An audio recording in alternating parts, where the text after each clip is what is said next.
Hello guys! Welcome to my home here in Netherlands. So this episode in my channel, Itkenbeyouradventures, we're gonna feature a Dutch house. So join me in on this house tour in my channel. And this is very unique because I'm gonna feature to you guys a very typical Dutch house. So samahan niyo ako on this episode.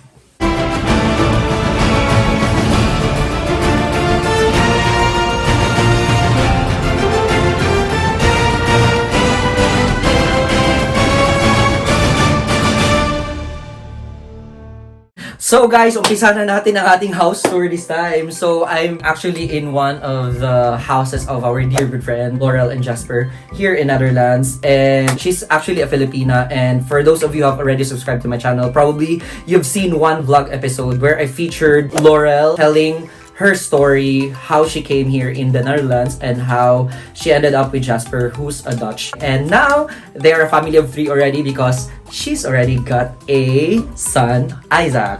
So, join me in. So, you ready guys? Yeah, as I told you, mag-uumpisa tayo ngayon sa ating lounge. So, normally dito sa mga Dutch houses, they normally have a very small lounge wherein they have their guests first, leave their coats. So, meron silang mga dito, hangers with so much coats for you if it's winter, so or any season. Pag nakapag-jacket kayo, you have to leave all your jackets and of course leave your slippers or leave your your shoes down there kung asan nyo ilalagay dyan before you come into the house as a courtesy for the owner. So, as nakikita nyo naman dito, we're very ready na kasi Christmas na dito sa bahay nila, and we have this as well.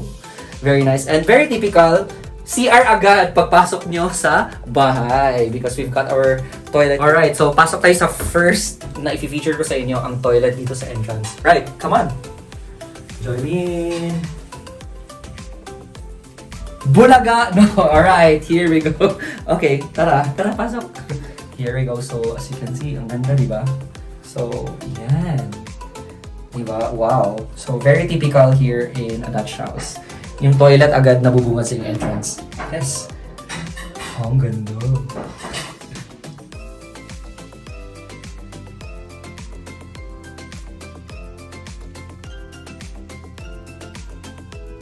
Right, so punta na tayo sa ating main hall. So, come on guys. Pasok. Masyadong parang may party dito kasi normally it's like this. So, there you go. Hello. Ayan. So, i-meet na natin yung may-ari ng bahay. Come on. Here we go.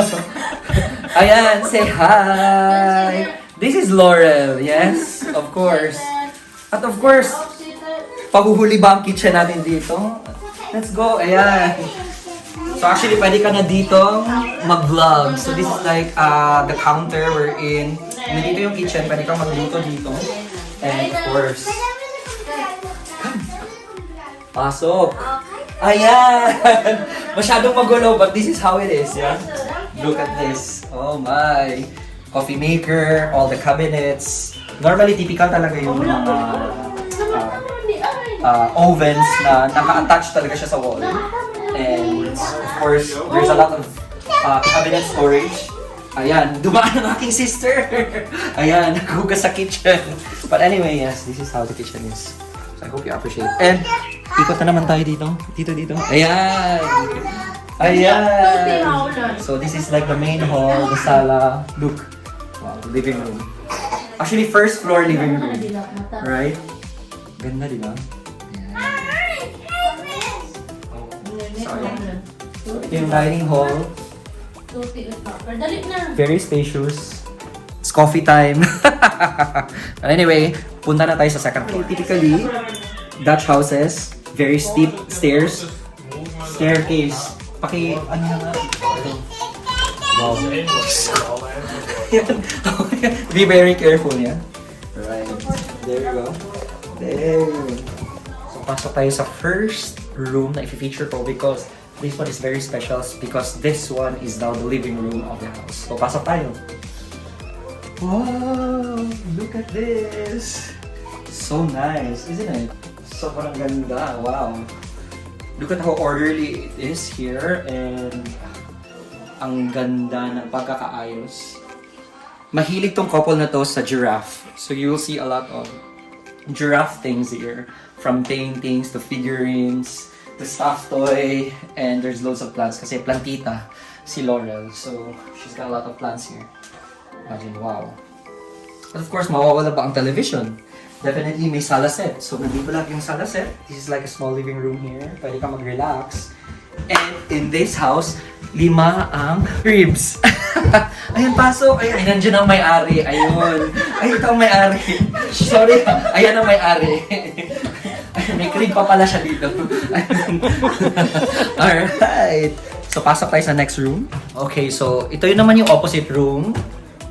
Also, another guest room. So, pasok kayo. Oh my! Pasensya na sa bed. ang daming kalat sa bed. Wow! Look, and then here. So what I like about this room is that this room features 2 of my paintings na binigay ko sa kanila as a gift. So here you go. There you go, these 2, yeah. So they've got a section in the house na nilagay nila. And of course, what I like the most about this room is it is all about travel and adventure because they've got the map of the world here as a backdrop sa wall mo. Yes! Actually, such houses, typical talaga na may attic room sila.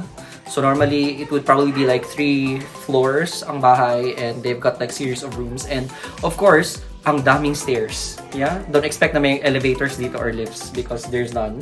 So you have to be very careful with the steps kasi ang daming hagdan in Dutch houses. But anyway, let's proceed to the 3rd floor now on the attic rooms. So are you excited, guys? So be with us still on this one and this will be the last section of our house tour. So akit tayo on the stair. Be very, very careful. Nakita nyo naman. Sobrang mahirap. Right, so ayun. So very special. Makikita na naman natin ang may-ari ng bahay sa 3rd floor. Nandito na naman siya sa room ni Isaac. So you can see here, as you can see, this is the baby room. Wow. Ayan, nagpapalit ng diaper ang may-ari ng bahay. Ayan. Oh, nice. Imagine the house. Oh my. Wow. Really nice, no? Oh, General. Yes, I know, right? Sa mga nanonood ng Squid Game, meron din itong parang parte ng Squid Game. Did you see this bunny? Pwede siya sa Squid Game. And of course, ang may-ari ng bahay ay nandito. Harap na naman tayo po ulit sa camera. Ayan ang may-ari ng bahay. Okay. So this is the baby room. So we're gonna go to the opposite room, which is the last room on this floor. Right, so we're now down to the last room, which is the main room now ng kanilang bahay. So this is another one. Look! What's special about this one is this, yeah! So yung mga crib ng mga prinsesa at prinsipe, ganito.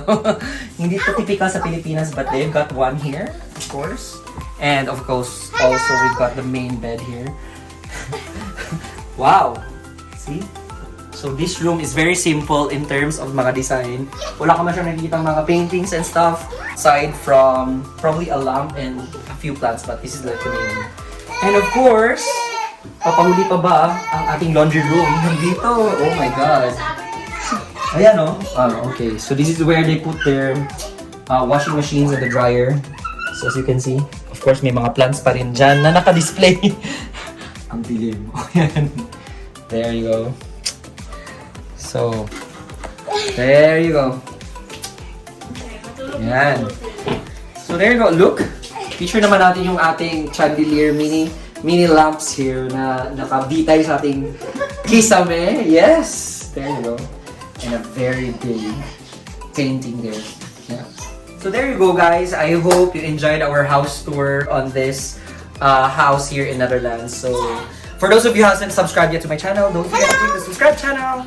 Itkenbeyouradventures to get hold of my life here in London and anywhere else in the world. And don't forget to click the bell button to receive further notifications of all the vlogs I'm gonna upload on my channel. So guys, thank you so much for supporting me, and we're still gonna enjoy this house tour while we are still here in Amsterdam and in Netherlands. Thank you very much, guys, and see you again on the next adventure. Bye!